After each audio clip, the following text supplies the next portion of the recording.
Hi guys, welcome back to my channel. Today I'm going to be filming every single series that I am in the middle of. I'm not going to include interconnected standalone romances because we would be here forever, and half of this series I'm not ever going to continue. So, I mean, some of these series I'm not going to continue either, but I feel like it will be most of those series. But if you do want a video on the romance interconnected series that I do think I will continue, and those that I don't, I'll have to do it in a whole separate video just because this video would be so long otherwise. Most of these are fantasies, so we'll start with the two that aren't. First of all, we have Beartown by Frederick. I'm gonna have to look this up because I feel I always pronounce it wrong. Well, they're saying Backman, so Frederick Backman. I really enjoyed this book. The only reason I haven't continued it is because I always see the third one in the bookshop and not the second one, which is literally the only reason I haven't continued it. I could just get it on my Kindle, or I could just buy it from Amazon, but I just kind of wanted to buy it physically. I just keep not seeing it. So once I find that, I will be continuing this series because I really enjoyed this book. I'm not going to go too into depth about what the books are about because we have quite a few to get through.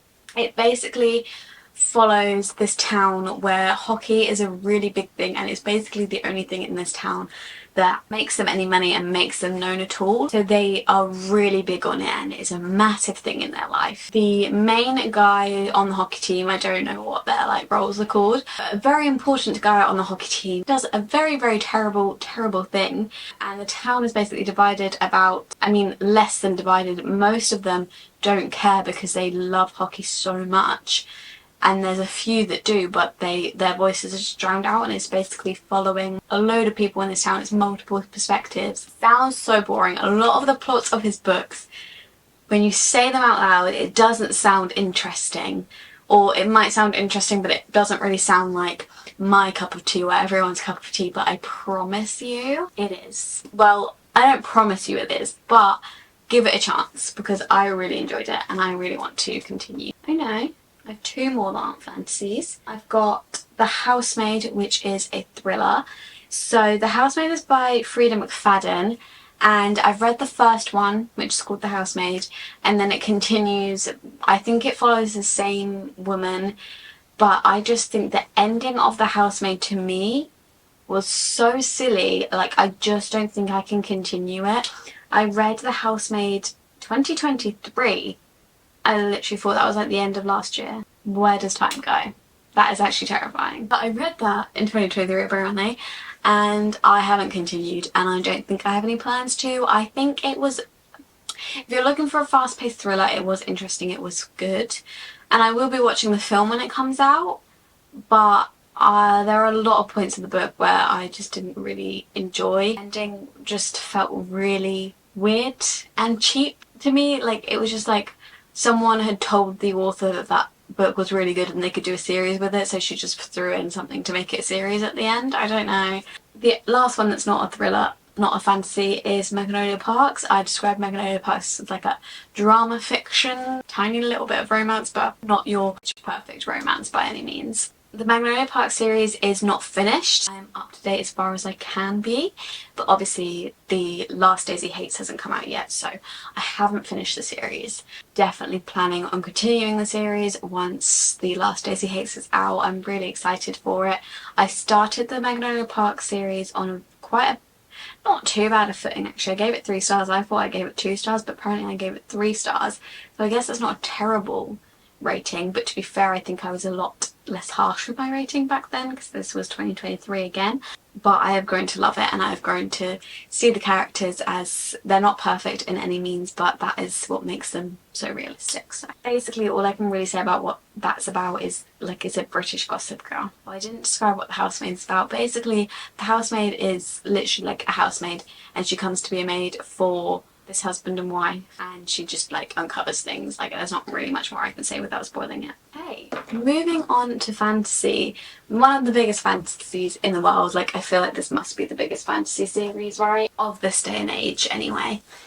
ACOTAR. ACOTAR is a 5-book series. A lot of people don't know, but Sarah J Maas has said that it is unfinished. I don't know if she's ever going to come out with the next one, although they have just released 10-year anniversaries of them, which can we talk about how boring they are? Technically, it is an unfinished series of mine. I have read all the books that are out. Cannot wait for the next one if we do get another one. Like, the day that that is announced, my soul will leave my body. I feel like if you don't know what ACOTAR is about, I don't know where you've been. But if you don't know what it's about, it is basically a fantasy where we follow our main character, Feyre, and she is just a normal human girl. She's not there's nothing fantasy about her, but in this world that they live in, there's the human lands and then there is the fairy lands, and they kind of cross over a little bit. There's not like that much of a border between them. So one day Feyre goes out hunting.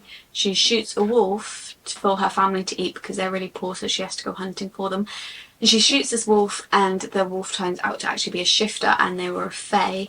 And so as punishment, she gets taken to the Feylands and she has to live in the Spring Court, and I can't really say much more than that. Next we have Fourth Wing. This is my favourite fantasy series. I do prefer this one to ACOTAR, although ACOTAR is a 5-star series. Fourth Wing is like a 6-star series to me. I'm not going to hold up because it makes the lighting go weird. They really don't think about booktubers when they make book covers, do they? Fourth Wing is currently uncompleted. I think there's going to be 5 books and there is currently 3. I have obviously read all the books. It is still an unfinished series. Obviously I will be continuing it. It's my favourite one in the world. Every book has been a 5-star. I'd say this one's a 6-star. We basically follow Violet Sorrengail, who is very smart, and she was trained her whole life to go into the scribe, so she's very good with facts and stuff, and she's got a very intelligent brain. But her mum then decides that she's actually going to join the Riders Quadrant in this military college instead of the Scribe Quadrant, and so she has to kind of use her brain to get through the Riders Quadrant first year, even though she is very much not equipped for that, and so she uses her brain against these people instead, and it's really fun to see. And there are so many like little challenges that they have to do, and there's obviously a romance in it. I would argue the best romance in a fantasy book ever, and it is an amazing series. I'm definitely continuing it. Next up we have Powerless. This one is very, very almost finished. There is one more novella that's coming out in September, and then it is completely done with, but I have read every book that is out so far. Again, it's another fantasy series. It is very big on Book Talk, and I really enjoy it, and I will definitely be continuing it. So this one follows Payden, and Payden is an ordinary, so she has no powers, but in this kingdom having no powers is illegal. Originally they exiled everyone who didn't have powers from the kingdom, but now if you get found because you didn't leave to begin with, they just kill you. Payden is pretending to be a psychic. She's trained herself her whole life to be able to read people, and so people do believe that she has a psychic ability. She lives in the slums, and one day the prince comes to the slums and she accidentally saves his life, and so she gets entered into the trials that are for the most powerful people in the kingdom, and it's like an honour to take part, so it's like her reward. She gets entered into the trials and she has to try and fight these people who all have powers when she doesn't actually have any. And there's a romance between her and the prince. Next up we have Rewitched. I'm not sure, I think the next one is coming very, very soon. This one is like a witchy cozy fantasy, so it's definitely like one to read in autumn. We follow Belladonna, who's a witch. As a lot of witchy like cozy fantasies are, they take place in the real world and people don't know that witches exist. She has a normal job, lives in a normal house and everything, but she is a witch and she has powers and she has to hide that. And then it comes up to her 30th birthday, and on your 30th birthday you have to go to a trial, and they will decide whether you have used your powers in a just way and whether you should be able to keep them or not. It basically follows her on this journey to kind of try and keep her powers. I really enjoyed it. I think that this is the most beautiful book cover ever, by the way. I personally really enjoyed it, and I'm definitely going to continue the series. It's not like crazy like plot or anything, but I think for a witchy cozy fantasy, a lot of the times I get very bored in witchy cozy fantasies and I don't really enjoy them that much. But this one, I think it had a really good amount of plot and a really good amount of things going on, and I actually really enjoyed my time with it, so I can't wait to see how it continues in the next one. Next we have Phantasma. I don't have this physically, I read it on my Kindle, but it's like a dark romance fantasy, and I'd never really read a dark romance fantasy before, and I can tell you, like, it's not for me. I can't really remember the book that well, but I'll be telling you I won't be continuing the series. It just didn't give me fun vibes that I like from a fantasy. It was kind of like scary. I don't really remember much about it, but I remember the romance wasn't my favourite, and I didn't really like the characters, and I just didn't really enjoy it, to be fair. I also have another dark romance fantasy, which is Zodiac Academy. I thought I was going to eat this up. I think I gave it 2.5, which I think might have been generous. I don't really understand. I get when people say you have to push through the first book, but I don't think I could ever like these men unless they had like a whole personality transplant. Like, they were not giving. They were terrifying, and not even terrifying in like they're so big and manly. Terrifying as in like, you are so strange, you are such a weirdo, and they just kind of gave me the ick. So I don't think I'll be continuing with Zodiac Academy, and I don't think I'll ever read a dark romance fantasy again. Sorry about that, my memory card got full. Spark of the Everflame. This is by Pen Cole, and it is a fantasy where there's two sides of this kingdom.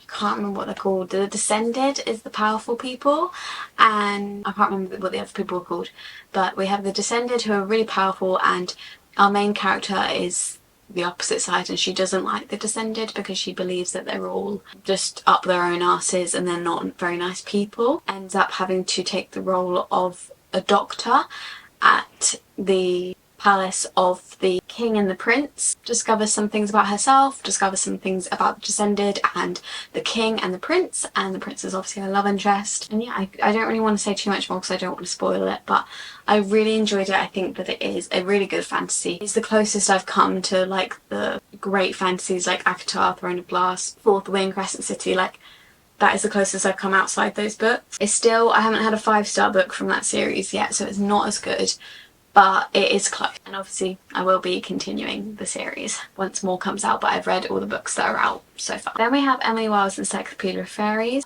This one was not my cup of tea. I just didn't really enjoy our main characters. I didn't feel anything between them. I understand that they were both supposed to be like kind of awkward, and they were supposed to be like so dissimilar that it was funny that they liked each other, but I didn't like it at all, and I found it really hard to get through, and so I only rated it 2 stars, and I have not continued the series, and I don't plan on it. I think the series is finished now, but yeah, I don't plan on continuing that series, unfortunately. Then we have Fear the Flames. I've actually got this one physically. In the book title on Amazon, it was like Fourth Wing and Game of Thrones combined, and I was like, if you are claiming that, you need to back it up with a good book. You can't say that and then not expect people to be disappointed, because that is a very, very bold claim to make, and unfortunately it did not live up to it. It wasn't very good enemies to lovers. Like, I don't think there was much enemy time at all. Like, they basically just saw each other and was like, oh yeah, not enemies anymore. And I was like, okay, cool. The main character had nothing to her. Like, she absolutely had no personality, and she was just making dumb choices. The male main character was a bit better. Yeah, I will not be continuing this series, but I can't remember what happened. She wants to free her dragons, and so they go on a mission to free her dragons. But yeah, it wasn't that well developed of a like fantasy plot and an adventure either, and I just didn't really enjoy it. Next we have Crescent City by Sarah J Maas. This is one of my favourite fantasy series. I think this one and Fourth Wing are tied. This is my favourite Sarah J Maas series. I really enjoy it. It blends together so many different genres. Like, there's a bit of a murder mystery in this one. There's obviously a romance, there's a fantasy.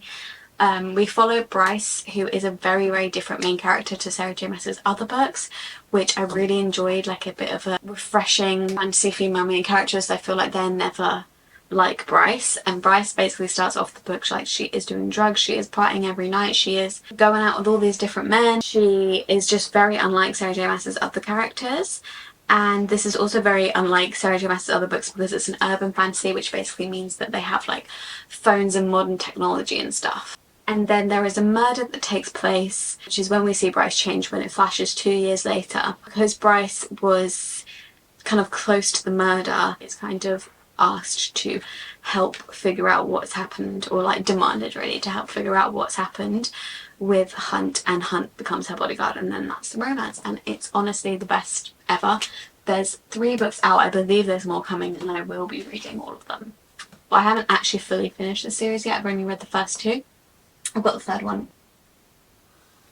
I must have taken it out at some point. Next we have Heavenly Bodies, and this one is similar to Feather Flames. The romance fell a bit flat. I don't think there was as much adventure as there could have been. I don't think the plot was as developed as it could have been, and I just didn't feel much of an attachment to the book. I think this one had a much more promising start to it than Fear the Flames, but then I think it just fell off. But basically in this world it's ruled by stars, which is why I thought I'd really like it, because it's astrology. That was the good part of it, to be fair. That's the part I liked about it. Our main character's basically got a prophecy that she'll fall in love with a star and it'll kill them both. She gets kidnapped by a neighbouring kingdom and they both have the same kind of end goal, that they want to get rid of that star. And so she kind of teams up with them and then they train her. And obviously the prince of that kingdom is like her love interest, but yeah, I don't think I'll be continuing this series. Next we have Half a Soul, which is a little tiny fantasy. I didn't even realise it was part of a series, but apparently it is. And I don't really remember this one that well. I just remember it was it was a bit fun. It was just a short fantasy. It was a bit silly in some places. I feel like maybe if you like Emily Wilde, you might like this one. You basically follow a character and she, when she was younger, had half her soul taken. So she's like half a soul when she doesn't express emotions like normally, and she finds it difficult to socialise. But she goes with her cousin, I think, to London so that her friend can find someone to marry, and she ends up meeting someone who can help her get her other half of her soul back, and that is basically what the book is about, and that's her love interest, and there's a bit of romance in it. But I don't think I enjoyed it. It was fun, but I don't think I am interested to continue the series. Two more left.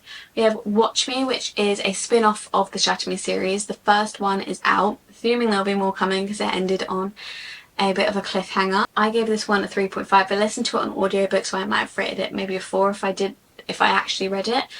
But I really enjoyed it. I think it's good for a spin-off because it's its own story. It's not just relying on the popularity of the old book to make it good. It is its own story. And I did think it was really funny as well. I enjoyed the cameos of the characters from Shatter Me. We basically followed James, who is in the original Shatter Me, so we already know him, and Rosebell. In Shatter Me, they kind of like want to overthrow the New Republic, which is the corrupt government, and there is still a little bit of the New Republic left in Watch Me, and Rosebell belongs to that, and she gets sent on a mission to kind of spy on James and his family, but James doesn't know that, and it's like kind of like an enemies to lovers romance. Romance isn't fully developed yet, and I don't think our main character Rosebell is fully developed yet either, but I'm hoping in the next few books that she will be, and I definitely am interested to continue the series. Finally, we have The Songbird and the Heart of Stone, which is a Crowns of Nyaxia novel, and we have The Serpent and the Wings of Night and The Ashes and the Star-Cursed King. Sorry, it's up there. They're very long titles, I can't remember them. Those two books follow Araya and Rain. And then this one is a spin-off of those two books, which follows a different character who was featured in those two books, but it's its own kind of duology, I think it's going to be, because that one's a duology, so I think this one's also going to be a duology. Right now only the first one's out, but the second one is coming, and I am actually not finished with this one yet. We're following, I don't know how to pronounce it, is it Misha or Mish? It's a bit complicated. I don't really know what's going on in it, so I don't really know how I'm going to describe it to you guys either. But she basically goes on a mission with this man. There's like loads of gods in this, and he's been set up by his god to go and do this mission, but then our main character Mish or Misha, she has been set up by her god to like disrupt his mission, but he doesn't know that. He thinks she's there to help him. I'm not enjoying it overly much. It's taken me a long time to get through. I have been reading it for over a week now, and I've still got like 100 something pages left, and it's not a crazy long book. I'm not really enjoying it as much as I enjoyed The Serpent and the Wings of Night. Obviously I can't really say whether I'm going to continue it until I get to the end, but I think I will, just because I've read the first two in this world and I've read half of this one. I may as well finish this duology because it's only one more book, but yeah, I'm not completely feeling it right now. But those are all the series that I'm currently in the middle of, not including interconnected romances. There may be more. I did really try my hardest to figure out all the series that I'm in the middle of. 16. I feel like 16 isn't crazy bad considering some of those I'm not continuing. I'm only continuing 10 of them, and a lot of those 10 don't currently have the next book out. So I feel like I'm not doing terribly, but those are all the series I'm in the middle of. If you enjoyed this video, please give it a thumbs up. You can subscribe down below and click the bell. It will notify you every time that I upload. If you want to, you can follow my social medias at _libraryofeden on both TikTok and Instagram, and I'll see you in my next video very soon. Bye!